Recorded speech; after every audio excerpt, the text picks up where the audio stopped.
So earlier in the year, Microsoft hinted that the next generation wave of consoles will be plural, meaning they're going to have more than one Xbox that'll be out. Recently, Windows Central actually just confirmed more or less what they were saying.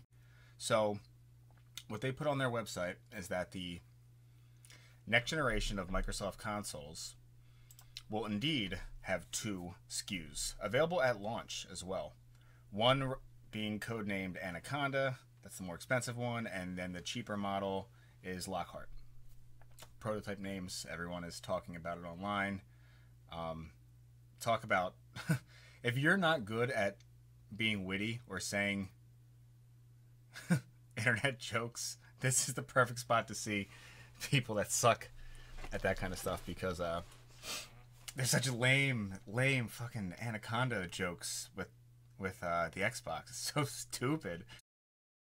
Also, all prototype names are dumb, and I don't see this as a big deal.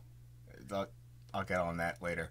Anyway, so yeah, two SKUs seems to be a confirmation, and let's just check out the website itself to read this one blip.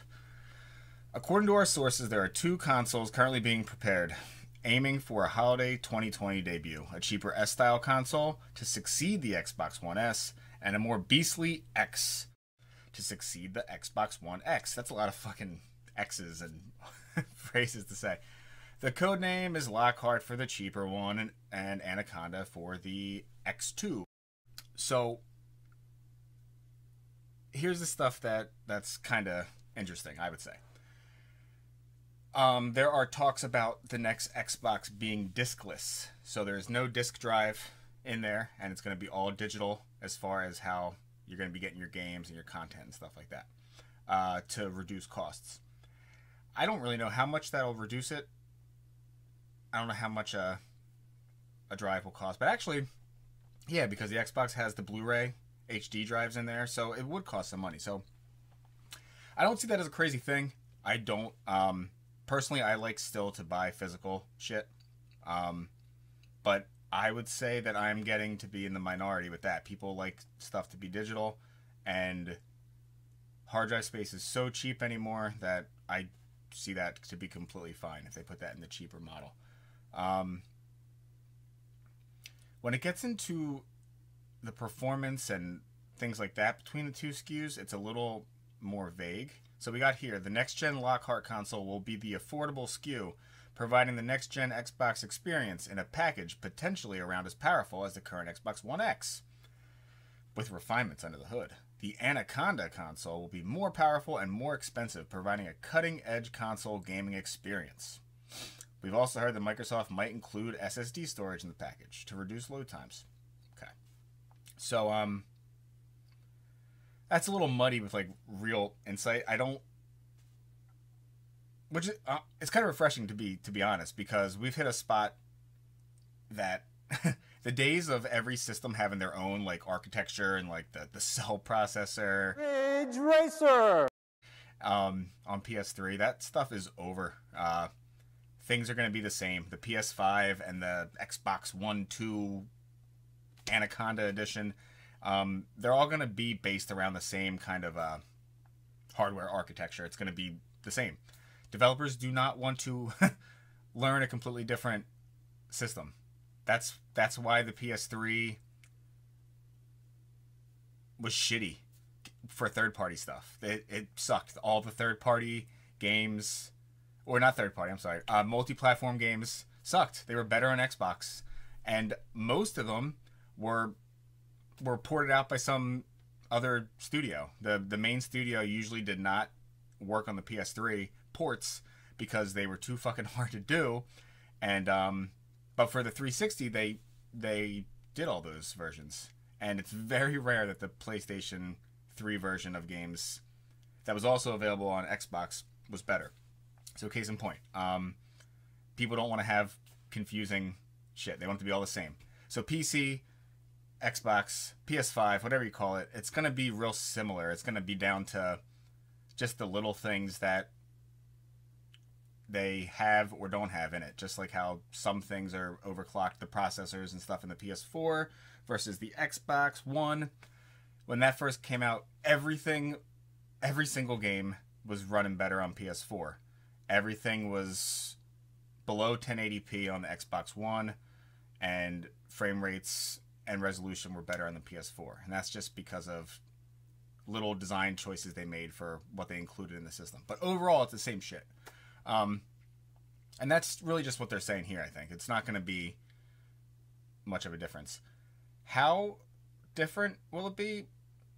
The cheaper one and the more expensive one? I don't know. I mean, I think it's just going to... I feel like they're just going a PC route. You know, that's just the way it's going to be. So their GPUs will have more video RAM. The processors will be overclocked, this and that. I mean, that's what I'm thinking. I guess we'll see what it is when it comes out, you know? So all that stuff's fine. I have no problem with that. I don't know why somebody would have a problem with that. But the thing that I do not have a problem with, but I question a little bit, is that they're going to release both of these things at the same time. And if Microsoft and everybody else out there can remember, the Xbox One had a really shitty, fumbling launch. And the reason for that is because their E3 presentation was a mess, and then they walked back on a lot of the shit they said because people got upset. And then they released a system that was too expensive with things that people didn't want. And then they got rid of it. They said you needed it. You need the Kinect. It makes the Xbox One experience. Then they're like, shit, you don't need it here. And they made it the same price as the PS4. And then they made the Xbox One S. And they made the Xbox One X. And credit to Microsoft, though. They got their shit together. But it's just kind of too late. Too late to the game, you know? The One X is a beast, and if anything's on multi-platform and you have both systems, it's usually a no-brainer to get it on the One X. And they're killing it with backwards compatibility stuff. So good. And they're like, a lot of the backwards compatible games are like remasters. It's freaking crazy. But yeah, people were like, I don't want to spend that. This is too much. Now there's this Xbox, and they just ended up getting a PS4. I mean, that's really the biggest reason why the PS4 just shut the Xbox out. Yeah, the games are better. The games are better this time around, for sure. But a lot of it was just the price point, and Microsoft's not giving...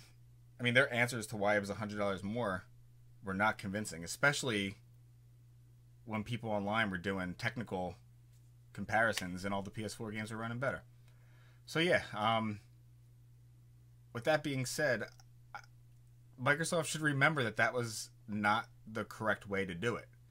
I mean, Sony did the same shit with PS3, and a lot of the same things happened that made that system kind of undersell, in America at least, compared to the 360. The same shit. And they got their stuff together, and the PS4 was just a straight up like, hey, this runs games well, price is reasonable, blah, blah, blah. And that was it, you know? So I don't know if they're going to do it again. They shouldn't do that again. They should not give people two console choices. People are going to be confused, and one's going to be too expensive to the everyday shopper when another one has a lower price point. And if PlayStation comes out with something and it's just a one console thing, they might get into the same, you know, the same issues they had in 2013, whenever that shit came out. So we'll see. That's I'd be surprised if they did that, but they might do that. Oh, and the prototype names, that's silly. They're whatever. Like even the Scorpio, which everybody was like, that was all the Xbox One X was called forever. And now people fucking forget that that was even the thing for that. I mean, that's what it's insane. And there's a bunch of stupid prototype names. I remember Ultra 64, Project Reality, that was the N64. Honestly, they didn't even call it the Nintendo 64 until pretty late. It was like the Ultra 64 closing into the end, because I remember at the E3 they had the big fucking signs, Ultra 64. And they were like, nah, Nintendo 64. We're just going to call it Nintendo 64, and we're going to name every single game the regular old version of the game, but add 64 to the end of it. Dolphin for GameCube. It's a stupid ass name. Revolution for the Wii, which, whatever, it's fine. I don't know. Saturn had, not Saturn. But they have Jupiter. I don't know. There was a bunch of them. Prototype names are dumb. They're not. No one's gonna remember them. So keep making your stupid Sir Mix-a-Lot jokes online, and then you can go back to it, and nobody's gonna remember what it's in reference to. And when they do, they'll remember that it's not funny, and it was definitely not funny when you first wrote it. Okay.